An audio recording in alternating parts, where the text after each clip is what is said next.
Costume Man's timeline begins with the tragic death of a worker in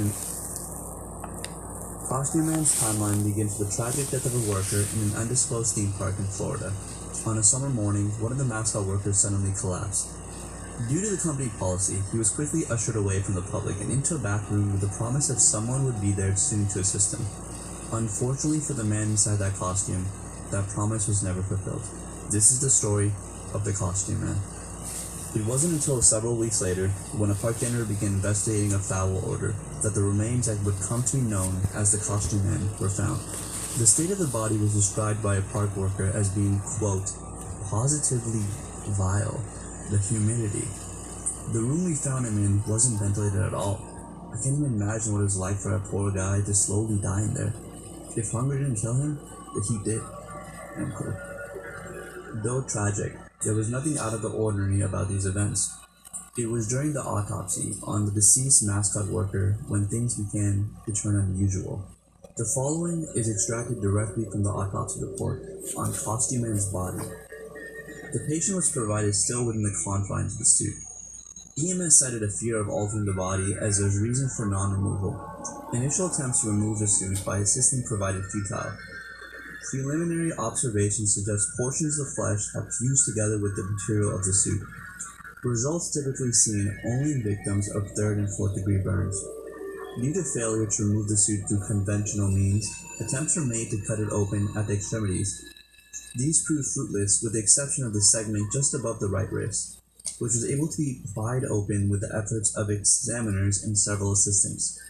The right hand presented multiple lesions and hemorrhagings, particularly on the fingertips. Wound patterns suggest the patient may have been attempting to force his way out of the suit by hand shortly before death. Further examination awaits complete removal of the suit. From this moment forward, things only began to go stranger. Shortly after the report was written, the body of Costume Man suddenly disappeared without a trace from the country's lab. The security footage provided no clues as to the cloak's whereabouts. It was simply there for 1 second and gone the next, according to the security guard at the duty at the time. An investigation into the disappearance was opened by the county police, but was closed months later due to the lack of leads. This brings us to the first Costume Man sighting after his initial discovery, 5 miles away from the lab. A late-night commuter took his photography from his car window while driving along a scarcely used road. The image depicts a tall figure in a mascot costume dragging what appears to be a bloody corpse along the road, along with 2 slim blue antennas above the head. The description closely matches the reported deceased theme park worker's mascot suit. The driver did not stop any longer than necessary to take the photo. The report said, quote, "It was pleading with me. Have you ever heard a grown man sob? It was like that, but so much worse. It was begging for help. I almost threw up. Of course I didn't say, don't say you would have. Then, there's no way it was human." End quote. Initially, most people were inclined to believe this was a hoax. Costume Man's tragic death had become a part of the local talk rather quickly, so citizens dismissed the sightings as simply some teenager's idea of a good joke. They would have soon been proven chillingly wrong. A few weeks after the first sighting, on Halloween night, the local hospital began receiving an influx of patients, all children. At some time during the trick-or-treat, each children began reporting pain and discomfort, and then their parents had soon become horrified to discover that their children's skins had fused with a portion of their costume. The medical staff had to perform various emergency surgeries to remove the victims from their costumes. Parents started to point fingers on what could be causing this, trying to find an explanation. From maybe poor production qualities in the costume to chemicals in the air, to some evildoer who had somehow harmed the children while they were out on site. However, none of these explanations fully satisfied all the questions. When the police began interviewing the victims, they received mixed reports. But all the stories had one factor in common: the sighting of a man in a blue monster costume, asking for help to remove it. To this day, though not legally prohibited, the use of costumes of any kind within this small town is highly discouraged.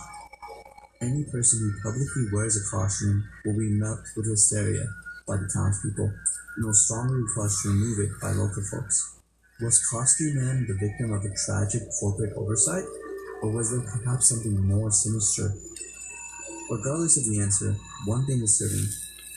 Costume Man still roams the area of his death, and he's still desperately trying to search for someone to give him the help he needs in order to remove the costume.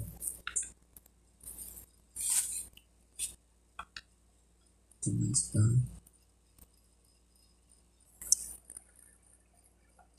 Costume Man, also known as Mr. Mascot, is a mascot costume apparently on feet that carries a body around. It is unknown if Costume Man is a dead person possessing the costume, or if it's another thing entirely that kills people at random. There's a very interesting theory circulating around the internet that I'll tell you right now. There was a theme park in Florida, loved by children and adults alike. On a very hot summer day, something really bizarre happened. A guy was working with a mascot costume to entertain the guests. You know, the kind of character costume? It's just like one, but of an insect with little antennae. And let me tell you, it was really hot that day. The guy started feeling incredibly hot inside the costume and had difficulty breathing. Can you imagine being inside a costume fully closed with only a single hole for a mouth? Because it was a new costume from the park, it needed another worker to remove it. It was really hard to take off. Like the wearer's hands couldn't reach behind the costume to open it up, you know? So that's why he needed some help. He couldn't bear the super high temperature inside that furry prison any longer. He tried asking around the park for help, but nobody helped him. The guests thought he went crazy and were all fleeing from him. Lacking strength, he fell to the ground. Two security guards saw the commotion and went to check it out. They saw a guy laying on the floor and trying to resuscitate him with a few slaps to the face. To no avail. The security guards tried taking him to the infirmary, but were unable to get medical assistance. The park protocol dictates that all the employees had to be taken to their own room before getting assistance. The guards took him to his room and left him there. It was around 113 degrees Fahrenheit outside, and the infirmary was already full, and as a result, nobody checked on the man in the costume. Due to the hot weather, health surveillance interrupted the park's activities to close it down immediately. The costume man, or rather Mr. Mascot, ended up forgotten inside his room when the park closed down. After the heat wave had passed, the park activities were resumed, and they found the guy on the floor with no signs of life. They started investigating what happened to him when he got to the morgue. They attempted to get his costume off him, but failed, so they decided to call a specialist to take the costume off without damaging the body. They put his body inside one of the morgue drawers while waiting for a solution. But on the next day, when they opened the drawer, Costume Man was no longer there. The police were called in to investigate the issue. They searched through the area but found no body in the perimeter. Soon another call was received by the authorities for a body found about 3 miles away from the morgue. They found the body lying next to a cell phone, and in it there was a video from Costume Man. He was begging for help from a friend of the phone's owner to take the costume off, but it ended up killing him. To this day, we still don't know where the Costume Man resides. If anything, he could be closer than we think. So,